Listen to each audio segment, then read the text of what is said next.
नमस्कार दोस्तों, आपका हमारे चैनल में स्वागत है। 16 सोमवार व्रत की कथा और महिमा। दोस्तों, पवित्र माह श्रावण में भगवान शिव की कृपा पाने के लिए 16 सोमवार व्रत का विधान शास्त्रों में बताया गया है। इसे संकट सोमवार व्रत भी कहते हैं। यह व्रत लगातार 16 सोमवार तक किया जाता है। इसकी शुरुआत श्रावण मास के शुक्ल पक्ष में आने वाले पहले सोमवार से की जाती है।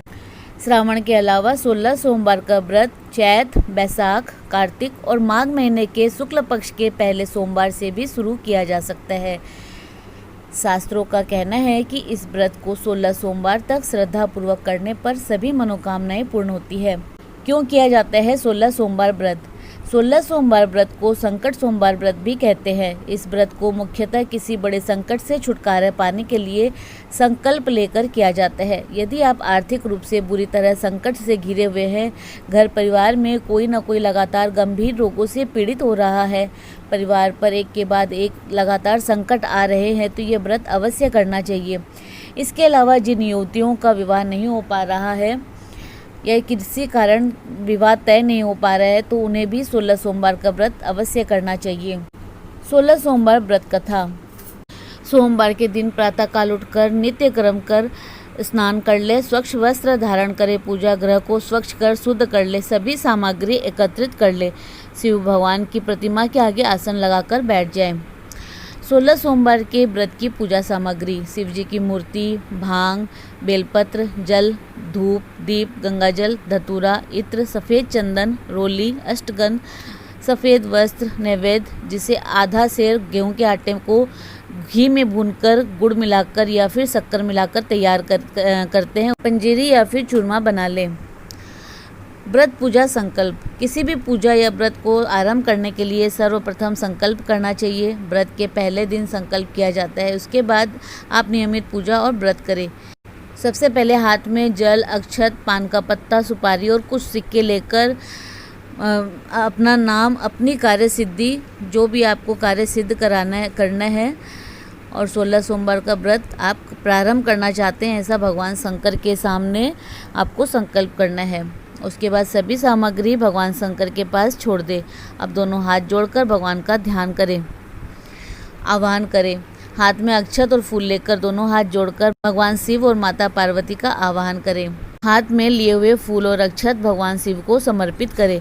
सबसे पहले भगवान शिव पर जल समर्पित करें। उसके बाद सफ़ेद वस्त्र, सफ़ेद चंदन से भगवान को तिलक लगाएं, तिलक कर अक्षत चढ़ाएं। इसके बाद सफ़ेद पुष्प, धतूरा, बेलपत्र, भांग, पुष्पमाला, समीपत्र आदि अर्पित करें। अष्टगंध धूप अर्पित करें और दीप दिखाएं। भगवान को भोग के रूप में ऋतु फल, बेल और नैवेद्य अर्पित करें। इसके बाद सोमवार व्रत कथा को पढ़े या फिर सुने। ध्यान रखें कि कम से कम एक व्यक्ति इस कथा को अवश्य सुने। कथा सुनने वाला भी शुद्ध होकर स्वच्छ वस्त्र धारण कर पूजा स्थल पर बैठे।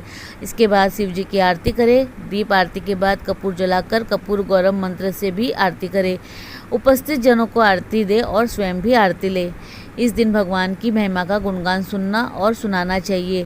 अपने सामर्थ्य के अनुसार शिव चालीसा, शिव पुराण आदि का पाठ करें। मनि मन ओम नमः शिवाय का जाप लगातार सारे दिन करते रहना चाहिए। सोमवार के दिन भक्ति पूर्वक व्रत करें। आधा सेर गेहूं का आटा को घी में भूनकर गुड़ या शक्कर मिलाकर नैवेद्य तैयार करें और इसे 3 भाग में बांट ले। अब दीप, नैवेद्य, पुंगी फल, बेलपत्र, धतूरा, भांग, जनेऊ का जोड़ा, चंदन, अक्षत, पुष्प आदि से प्रदोष काल में शिव जी का पूजन करें। इस नैवेद्य का 3 हिस्सा करें। एक भगवान शिव को अर्पण करें, एक ब्राह्मण को दे दे, एक हिस्सा ब्राह्मण को दे दे और एक हिस्सा स्वयं प्रसाद के रूप में ग्रहण करें। 17वें सोमवार के दिन पाव भर गेहूं के आटे की बाटी बनाकर घी और गुड़ बनाकर चूरमा बनाएं, भोग लगाकर उपस्थित लोगों में प्रसाद के रूप में बांटें। 16 सोमवार व्रत कथा। एक बार शिवजी और माता पार्वती मृत्युलोक में घूम रहे थे। घूमते घूमते वे विदर्भ देश के अमरावती नामक नगर में आए। उस नगर में एक सुंदर शिव मंदिर था, इसीलिए महादेव जी पार्वती जी के साथ वहां पर रहने लगे। एक दिन बातों बातों में पार्वती जी ने शिव जी को चौसर खेलने को कहा। शिव जी राजी हो गए और चौसर खेलने लग गए। उसी समय मंदिर का पुजारी दैनिक आरती के लिए वहां पर आया। माता पार्वती ने पुजारी से पूछा कि बताओ, हम दोनों में चौसर में कौन जीतेगा। वो पुजारी भगवान शिव का भक्त था और उसके मुंह से तुरंत निकला कि महादेव की जीत होगी। चौसर का खेल समाप्त होने पर पार्वती जी जीत गई और शिव जी हार गए। पार्वती जी ने क्रोधित होकर उस पुजारी को श्राप देना चाहा, तभी शिव जी ने उन्हें रोक दिया और कहा कि ये तो भाग्य का खेल है, उसकी कोई गलती नहीं है। फिर भी माता पार्वती ने उसे कौड़ी होने का श्राप दे दिया और उसे कोढ़ हो गया। काफ़ी समय तक वो कोढ़ से पीड़ित रहा। एक दिन एक अप्सरा उस मंदिर में शिव जी की आराधना के लिए आई और उसने उस पुजारी को कोढ़ में देखा तो उसने उस पुजारी से कहा कि तुम्हें इस कोढ़ से मुक्ति पाने के लिए 16 सोमवार व्रत करना चाहिए।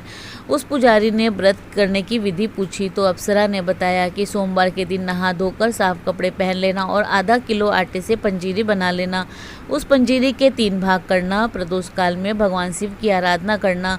इस पंजीरी के 1/3 हिस्से को आरती में आने वाले लोगों को प्रसाद के रूप में बांट देना।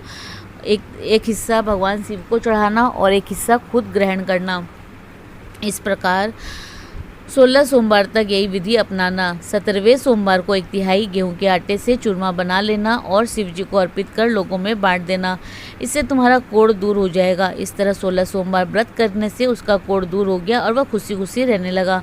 एक दिन शिव जी और पार्वती जी दोबारा उस मंदिर में लौटे और उस पुजारी को एकदम स्वस्थ देखा तो पार्वती जी ने उस पुजारी से स्वस्थ लाभ होने का राज पूछा। उस पुजारी ने कहा कि उसने 16 सोमवार व्रत किए जिससे उसका कोढ़ दूर हो गया।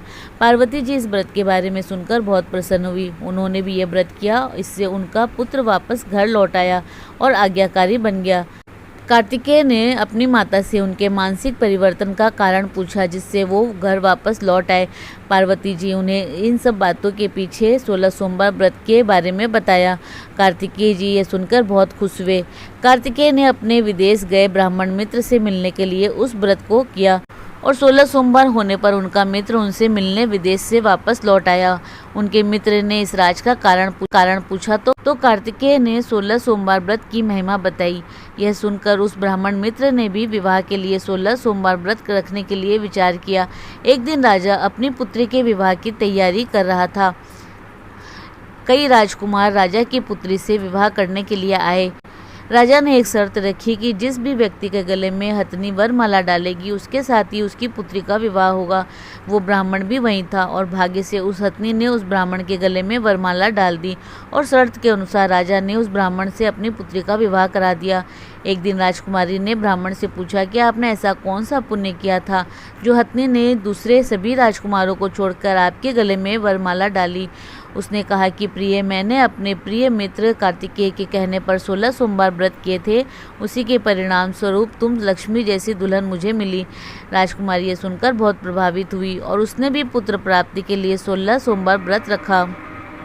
फलस्वरूप उसके एक सुंदर पुत्र का जन्म हुआ और जब पुत्र बड़ा हुआ तो पुत्र ने पूछा कि माँ, आपने ऐसा क्या किया जो आपको मेरे जैसा पुत्र मिला। उसने भी पुत्र को 16 सोमवार व्रत की महिमा बताई। यह सुनकर उसने भी राजपाट की इच्छा के लिए यह व्रत रखा। उसी समय एक राजा अपनी पुत्री के विवाह के लिए वर तलाश रहा था तो लोगों ने उस बालक को विवाह के लिए उचित बताया। राजा को इसकी सूचना मिलते ही उसने अपनी पुत्री का विवाह उस बालक के साथ कर दिया। कुछ सालों के बाद जब राजा की मृत्यु हुई तो वो राजा बन गया क्योंकि उस राजा के कोई पुत्र नहीं था। राजपाट मिलने के बाद भी वो 16 सोमवार का व्रत करता रहा। एक दिन 17वें सोमवार व्रत पर उसने अपनी पत्नी को भी पूजा के लिए शिव मंदिर आने को कहा तो उसने खुद आने के बजाय दासी को भेज दिया। ब्राह्मण पुत्र के पूजा खत्म होने के बाद आकाशवाणी हुई, तुम अपनी पत्नी को अपने महल से दूर रखो वरना तुम्हारा विनाश हो जाएगा। ब्राह्मण पुत्र यह सुनकर बहुत आश्चर्यचकित हुआ। महल वापस आकर उसने अपने दरबारियों को भी यह बात बताई तो दरबारियों ने कहा कि जिसकी वजह से ही उन्हें राजपाट मिला है वो उसी को महल से बाहर निकालेगा। लेकिन उस ब्राह्मण पुत्र ने उसको महल से बाहर निकाल दिया। वो राजकुमारी भूखी प्यासी एक अनजान नगर में आई। वहाँ पर एक बूढ़ी औरत धागा बेचने बाजार जा रही थी। जैसे ही उसने राजकुमारी को देखा तो उसने उसकी मदद करने के लिए उसके साथ व्यापार में मदद करने को कहा। राजकुमारी ने भी एक टोकरी अपने सिर पर रख ली। कुछ दूरी पर चलने के बाद एक तूफान आया और वो टोकरी उड़कर चली गई। अब वो बूढ़ी औरत रोने लगी और उसने राजकुमारी को मनहूस मानते हुए चले जाने को कहा। इसके बाद वो तेली के घर पहुंची। वहां पहुंचते ही सारे तेल के घड़े फूट गए और तेल बहने लगा। उस तेली ने भी उसे मनहूस मानकर उसको वहां से भगा दिया। इसके बाद वो सुंदर तालाब के पास पहुंची। जैसे ही वह पानी पीने लगी, उस पानी में कीड़े चलने लगे और सारा पानी धुंधला हो गया। अपने दुर्भाग्य को कोसते हुए उसने गंदा पानी पी लिया और पेड़ के नीचे सो गई। जैसे ही वो पेड़ के नीचे सोई, उस पेड़ की सारी पत्तियां झड़ गई। अब वो जिस पेड़ के पास जाती उसकी पत्तियां गिर जाती। ऐसा देखकर वहाँ के लोग मंदिर के पुजारी के पास गए। उस पुजारी ने उस राजकुमारी का दर्द समझते हुए उसने कहा कि बेटी, तुम मेरे परिवार के साथ रहो, मैं तुम्हें अपनी बेटी की तरह रखूँगा, तुम्हें मेरे आश्रम में कोई तकलीफ़ नहीं होगी। इस तरह वह आश्रम में रहने लगी। अब वह जो भी खाना बनाती या पानी लाती उसमें कीड़े पड़ जाते। ऐसा देखकर वो पुजारी आश्चर्यचकित होकर उससे बोला कि बेटी, तुम पर ये कैसा कोप है जो तुम्हारी ऐसी हालत है। उसने वही शिव पूजा में न जाने वाली बात सुनाई। तो उस पुजारी ने शिव जी की आराधना की और उसको 16 सोमवार व्रत करने के लिए कहा, जिससे उसको ज़रूर राहत मिलेगी। उसने 16 सोमवार व्रत किया और 17वें सोमवार पर ब्राह्मण पुत्र उसके बारे में सोचने लगा, वह कहाँ होगी, मुझे उसकी तलाश करनी चाहिए। इसलिए उसने अपने आदमी को भेजकर अपनी पत्नी को ढूंढने के लिए कहा। उसके आदमी ढूंढते ढूंढते उस पुजारी के घर पहुंच गए और वहां वह राजकुमारी का पता चला।